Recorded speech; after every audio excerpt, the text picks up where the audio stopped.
Hey guys, welcome to the fourth and final video in this little mini-series about making incredible music on Serato Studio. In this video, I want to run you through how I made a house track using Serato Studio from complete scratch. The track sounds a little bit like this.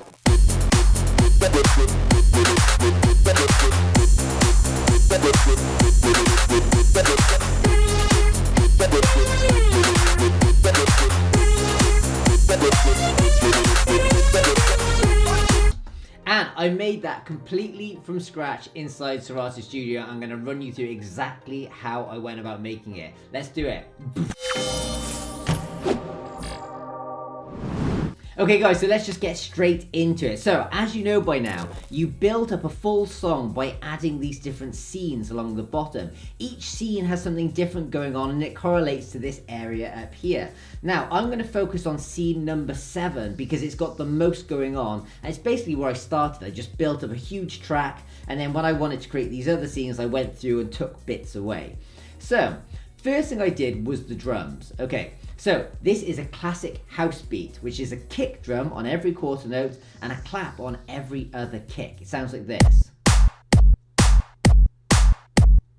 Cool. The next thing I wanted to do was I wanted to add a bit of a shuffle to this using hi-hats.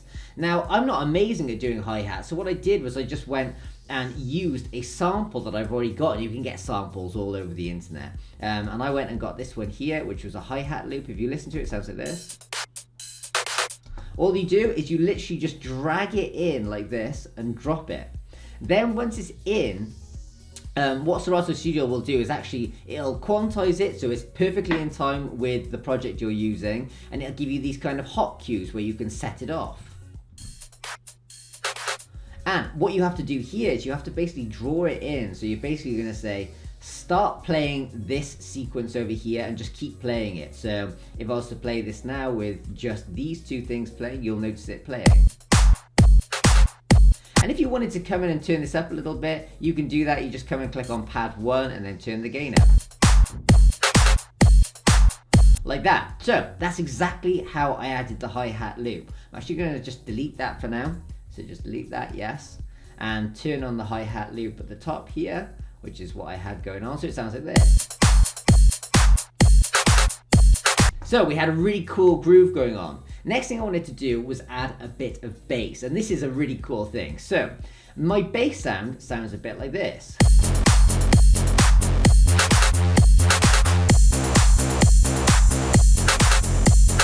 And I wanted the bass to kind of be an offbeat bass. So the kick hits and then the bass hits. You can literally see this happening. So this is the kick going along here, and this is the bass. It's basically slotting in between every single kick, and it creates this kind of groove like have a listen. Really cool. I love that kind of effect. So this is how I did it. I found this thing called purple bass. So if you come over to your sample library, and this all comes just installed in Serato Studio when you first get it. I went to audio samples, then I went through and I just went to house and techno, and I found this one called purple bass. If I click on it to sample it, it sounds like this.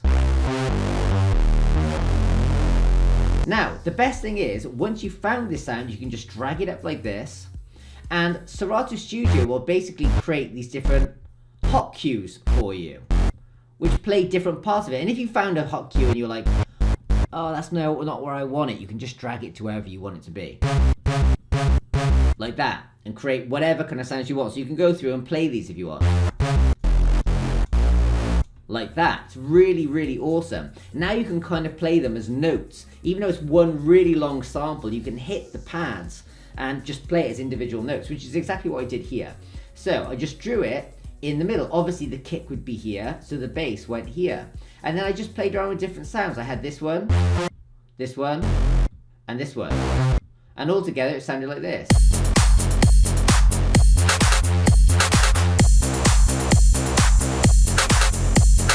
How cool is that? So awesome. Now I've got the basis of the track, which is kick, percussions, and bass. I now needed to move on to things like melody, so I needed to get a lead sound.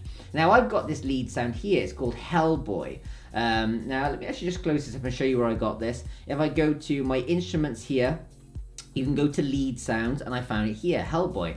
As per usual, you just drag it in just like this, and the sound that I actually came up with sounded a bit like this.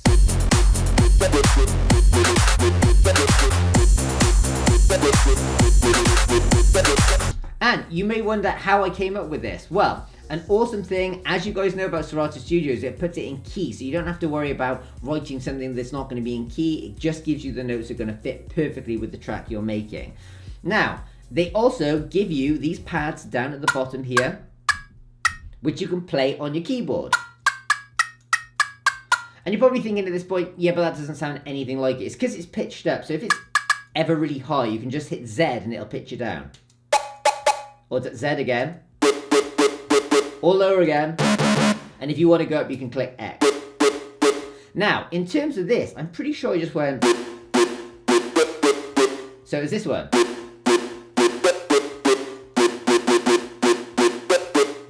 Literally, that is all I did. And then I just recorded it in, just by hitting record up here. You can also just draw the notes in down here, and it sounded like this.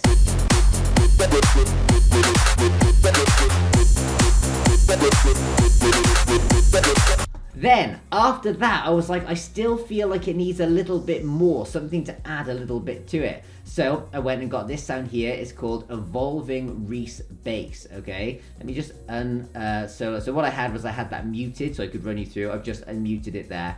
By itself, it sounds like this. Okay, same thing. When I found the sound from down here, I think it was in piano, and I think it was around here somewhere called Evolving Bass. But you can even, if you're ever looking for sounds, you can just go to all sounds up here, and you can go and type in Evolving Bass, which sound like this. Really low, so it's a bass noise, but bear in mind, guys, using this technique here, you can just pitch it up. So, say it's really low, just go higher, or higher again. And now you've got more like a lead sound than a bass sound. And again, it was the same thing. Let me just see, I think it was like...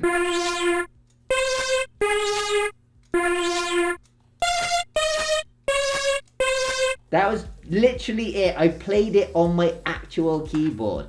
Sounds like this when it's all added in.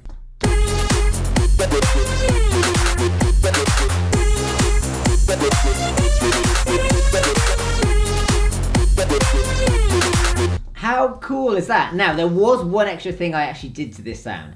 I added this effect to it called Light Sizzle Cruncher. Now, if I just solo it and take this sound effect off, and then I added it in, it makes it sound a bit crunchier. See, it sounded crunchier without, with. Like that, which I just thought it made stand out a bit more. And I've put a tiny amount of sidechain. In fact, it's doing so little, it might as well not be there. So let's take that off because it's not really doing much. You know, I could even go and add that sizzle to this bass to make it stand out a bit more. So I could potentially do this. So I just go to effects down here, go to, I found it in Crusher, and Light Sizzle Crusher. You just drag it onto the bass sound. This might make the bass stand out a bit more. Cool, let's play the drums and the bass together.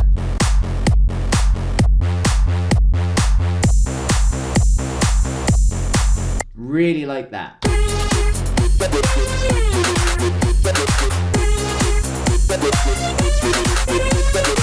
How awesome is that? Then when it came to actually just making the track, you've obviously got your kind of different sections down here. You just hit this song view. And what I did was I took this main scene here, you just drag it straight down and drop it here. But I was like, I wanted to kind of take certain elements away. So I copied scene 7 to scene 5 here. And by doing that, you just make sure you have one of the scenes selected, then click copy and it'll copy it across. But in scene 5, I took some stuff away. Oh no, that sounds the same. Let's try scene 3. So, as you can see, what I did was I created scene 3 and I took away that kind of high-pitched lead that's going wow, wow, wow. Took that away so it would build to that point.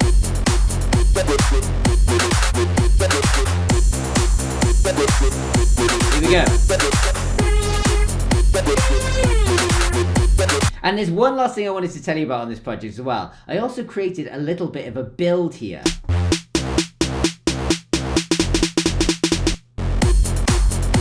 Which is really cool. All I did with this was I just created a scene, and in the drums I just put a snare, and then on the second half here I just increased the speed of the snare.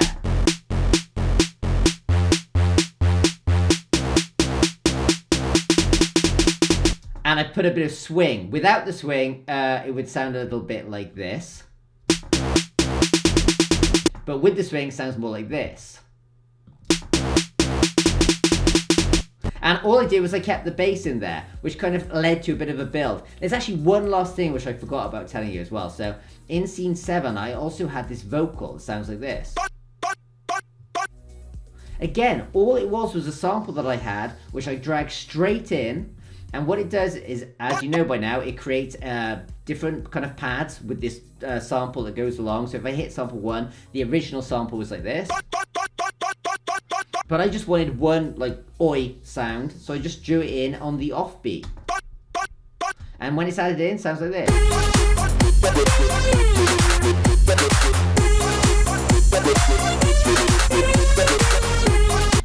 So there you go, guys. Hopefully you can see from this video how simple and easy it is to start putting together really creative music using Serato Studio.